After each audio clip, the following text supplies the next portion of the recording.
হুঁশিয়ারি পুতিনের।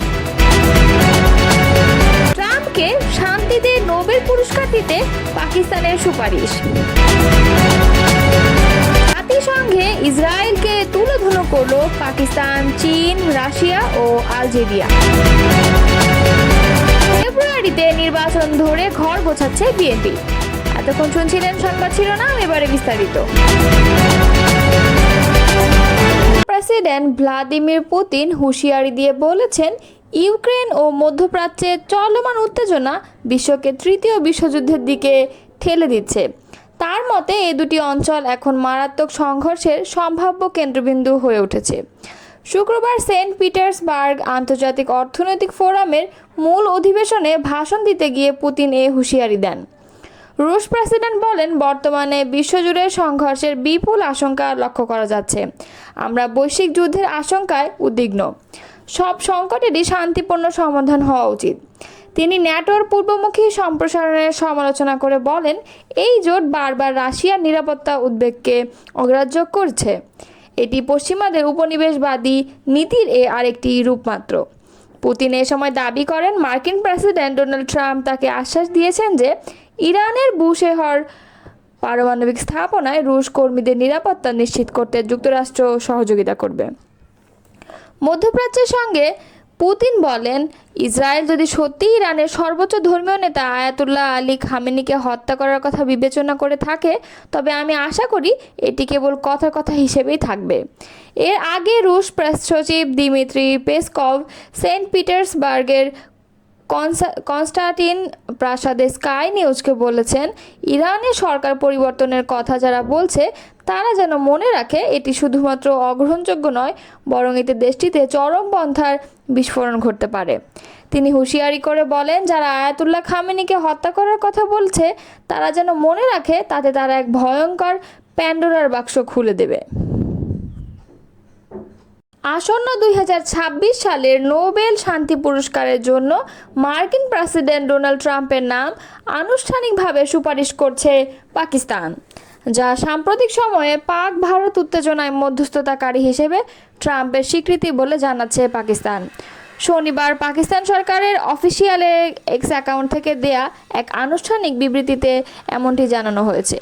বিবৃতিতে বলা হয়, সাম্প্রতিক ভারত পাকিস্তান সংকটের সময় তারা সিদ্ধান্তমূলক কূটনৈতিক হস্তক্ষেপ এবং গুরুত্বপূর্ণ নেতৃত্বের স্বীকৃতিস্বরূপ পাকিস্তান সরকার আনুষ্ঠানিকভাবে প্রেসিডেন্ট ডোনাল্ড ট্রাম্পকে 2026 সালের নোবেল শান্তি পুরস্কারের জন্য সুপারিশ করার সিদ্ধান্ত নিয়েছে। বিবৃতিতে আরও বলা হয়, প্রেসিডেন্ট ট্রাম্পের সিদ্ধান্তমূলক কূটনৈতিক সম্পৃক্ততা এবং গুরুত্বপূর্ণ নেতৃত্ব দুটি পারমাণবিক অস্ত্রধারী দেশের মধ্যে অত্যন্ত অস্থিতিশীল পরিস্থিতি হিসেবেও বর্ণিত উত্তেজনা হ্রাস করতে সাহায্য করেছে। সম্ভাব্যভাবে একটি পূর্ণাঙ্গ যুদ্ধ রোধ করেছে যা লক্ষ লক্ষ জীবনকে বিপন্ন করতে পারত।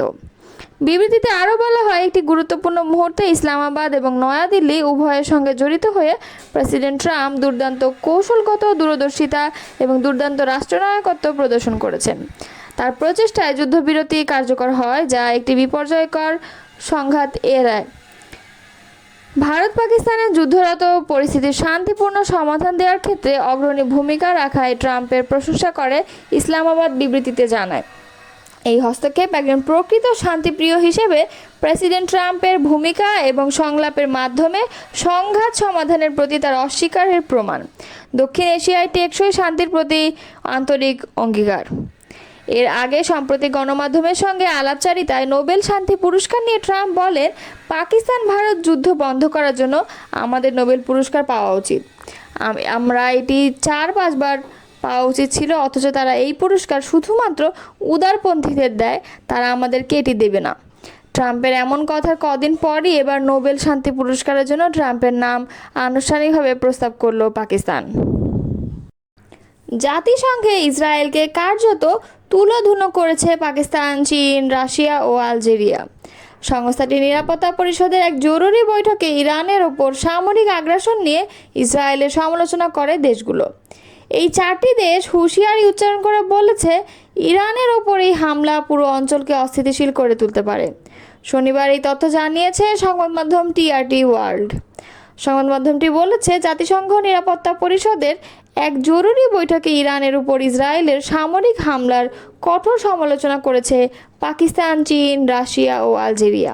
তারা সতর্ক করে বলেছে এই হামলা পুরো অঞ্চলকে অস্থিতিশীল করে তুলতে পারে এবং পারমাণবিক স্থাপনায় হামলার যে নজির তৈরি করা হয়েছে তা ভবিষ্যতের জন্য বিপজ্জনক। মূলত এই চারটি দেশের অনুরোধে জাতিসংঘ নিরাপত্তা পরিষদ এই বৈঠকে অনুষ্ঠিত করেছে।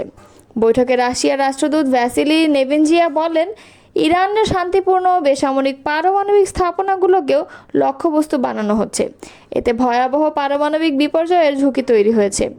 এমন স্থাপনায় হামলা চালানো যায় না। চীনের রাষ্ট্রদূত ফু কং বলেন, ইসরায়েলের এই হামলা আন্তর্জাতিক আইন ও আন্তর্জাতিক সম্পর্কের নিয়ম লঙ্ঘন করেছে। এটি ইরানের সার্বভৌমত্ব ও নিরাপত্তাকেও ক্ষুণ্ণ করেছে এবং গোটা অঞ্চলের শান্তি ও স্থিতিশীলতা বিপন্ন করছে। পাকিস্তানের রাষ্ট্রদূত অসীম ইফতিখার আহমদ বলেন, ইসরায়েলের প্রকাশ্য সামরিক আগ্রাসন ও হামলাগুলোকে আমরা নিঃসন্দেহে নিন্দা জানাচ্ছি। এটি কেবল একটি দেশের জন্য নয়, গোটা অঞ্চলের ও বিশ্ব শান্তির জন্য গভীর হুমকি।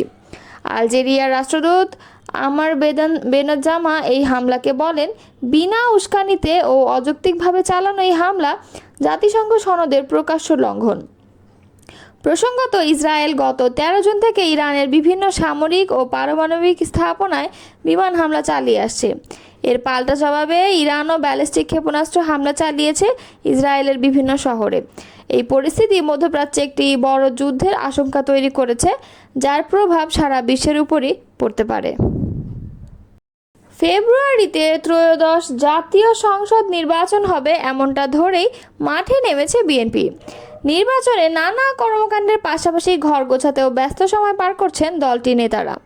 ভোটের তফসিল ঘোষণার আগেই তৃণমূলের যেসব কমিটি ইতোমধ্যেই মেয়াদোত্তীর্ণ হয়েছে সেখানে নতুন কমিটি দেওয়ার বিষয়ে মৌখিক নির্দেশনা দেওয়া হয়। ঢাকা ছাড়া 9 সাংগঠনিক বিভাগের দায়িত্বপ্রাপ্ত নেতারা এ নিয়ে মাঠে কাজ করছেন। দলটির সিদ্ধান্ত অনুযায়ী গণতান্ত্রিক উপায়ে কাউন্সিলের মাধ্যমে সারা দেশের ইউনিয়ন, পৌর, থানা, উপজেলা, মহানগর ও জেলা কমিটি করা হবে। তবে কমিটি গঠন নিয়ে অন্তর্বিরোধও নতুন করে সামনে আসছে।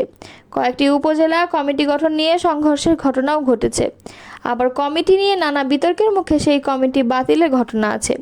বিএনপি সূত্রে জানা গেছে এসব তথ্য।